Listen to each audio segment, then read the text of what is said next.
Yo, what's good, guys? Inswain with Inswain Audio. Welcome back to the channel. If you're new here, make sure to subscribe and to join our family because I'm dropping videos just like this every single day. Tips, tricks, tutorials, tidbits, walkthroughs, answering questions, a new thing I'm going to be doing. You name it, every single day. There's not many people doing it like this, so welcome. We missed you. Anyways, today we're going to try something new. I might make a series out of this. I took a question that somebody asked on Reddit, not to me. I just saw it on Reddit, and I saw it, and it sparked some ideas and thoughts in me, and I was like, you know what? Let's make a video out of it. So let's check it out.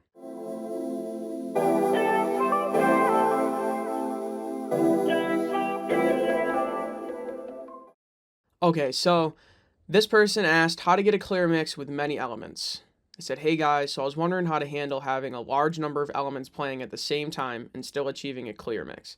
In my current mix, when I have a few elements, drums, bass, a couple synth chord layers, maybe some background guitars, it sounds great, but when I begin adding in more prominent synth layers, a bass, lead synth, vocals, or something similar in the mix, the mix begins to get less clear. Not muddy, but it's just harder to discern individual elements and gets a bit messy. Any ideas for how to clean it up? And this is a great question because there's a lot of answers, but the biggest one is you don't. There's a reason that you can't discern everything. It's because there's so many things going on. That's just how our ears and hearing works. And there's only so much space in audio. And if you're filling it all up with everything, it all becomes one sound. So that might not be a bad thing, though. Maybe that's what you want. When you're producing, let's just say you're the producer and the mixer. You're supposed to be producing in a way that's lending itself to the mix. Or if someone else is producing and they add too many layers, guess what? As the mix engineer, there's nothing you can do. Yeah, you could make the best of it. There's things you could do to kind of make it work, and I'll talk about that, but the production needs to be made in a way that it's going to lend itself to the mix. If there's too many layers, that's not a mixing problem. That is a production problem or an arrangement problem. As the mix engineer, this is tricky, but sometimes you could just mute tracks, mute a track or a few tracks. Maybe it doesn't need those layers, right? Depending on the situation, whether it's your song or if it's someone else's song and they give you permission to do so, then you have to make the decision of what's important enough to say. Like, you might have the authority and the wherewithal to know that, hey, maybe this mix would sound better if this is just muted. Like, that's kind of part of mixing, is muting tracks sometimes. Like I said, you got to be careful because maybe the person is like, they're adamant, they want that layer or all layers in. That's a different story, but there is just sometimes no way to get a discernible mix, like every element discernible when there's too many elements. Like, that's a production problem, right? It's like, how are you gonna win a race if you have a slow car? Like, that the problem comes before the race. You could be the best driver ever, the best mixer ever, but if you don't have the right step before it, the fastest car, you just can't keep up.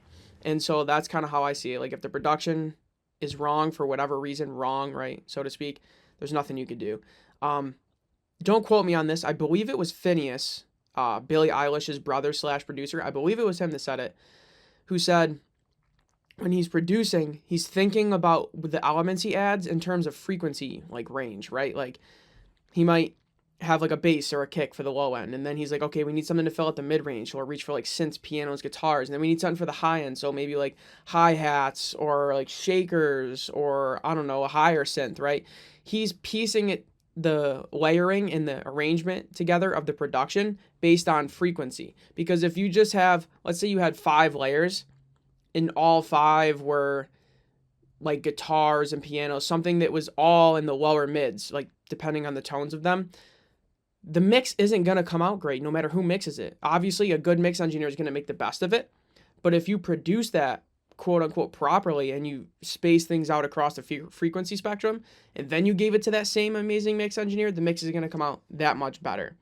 It's like you could give a frozen pizza to the best chef in the world. They're going to make it to the best of their ability, but it's still just a frozen pizza. It might be the best version of that frozen pizza there could possibly be, but it's still a frozen pizza. You didn't give them fresh ingredients to work with. Okay, so now that we kind of got that out of the way, I'll give you some like practical tips where, let's say you aren't the producer, you don't have control over it, you can't mute tracks, you got to make the best with what you do, with what you have. What can you do? I think EQ is your best friend for sure. Make slotting space for things. Don't be afraid to really carve things, because the way our hearing works is kind of strange. Like, let's say we have a guitar, right, that's like predominantly in the upper mids or like, you know, like 3K-ish. You could really carve a lot out of the lows and the low mids, and your ears will kind of fill it in. Or same with like the really top end. Like you can kind of get heavy-handed with EQ, and your brain will kind of just hear where the body of the thing is where you leave that in the EQ. Your ear will hear that and kind of fill in the blanks for you. And then you're making space for yourself, for room for other things in the mix. So that's definitely the main way. I would say in combination with that is panning. Well, just like you can make room for things frequency wise, you can also make room for things in the stereo spectrum, in the stereo field. So if you do a combination of EQing to slot things and panning to slot things, and I don't just mean this goes left, this goes right, this goes middle. There's a whole spectrum. There's far left, farther left, super right, like 10 degrees left, right.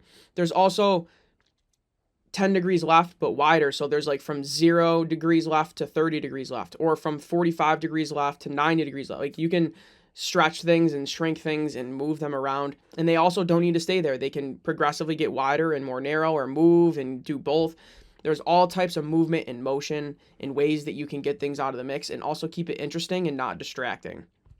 So I think between a combination of EQ slotting, I'll say, in combination with panning, and I think compression as like a tertiary thing is pretty important, because if you have a lot of things going, they need to fit not only frequency wise or stereo field wise, but also, you know, in terms of their dynamics. So you need to compress things so that they're not taking up as much space. They're more like a solid block instead of all of this transient information everywhere that's going to cause, you know, a sum up to a massive transient peak all over the place, and you're going to not have a very loud mix, or it's just going to be unbalanced. So you got to be careful with that. And I think more compression than in the other scenario where you don't have a lot of elements, I think that's going to help a lot.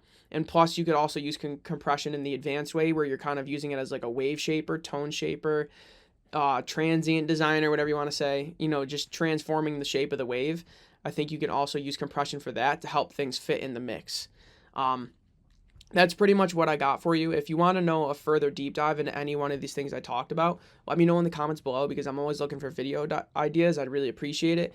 Anyways, I hope you got something from this. Let me know if you like this new idea of taking these questions and answering them. I'm thinking about making a series for it. I actually got 2 more that I'm about to film right now.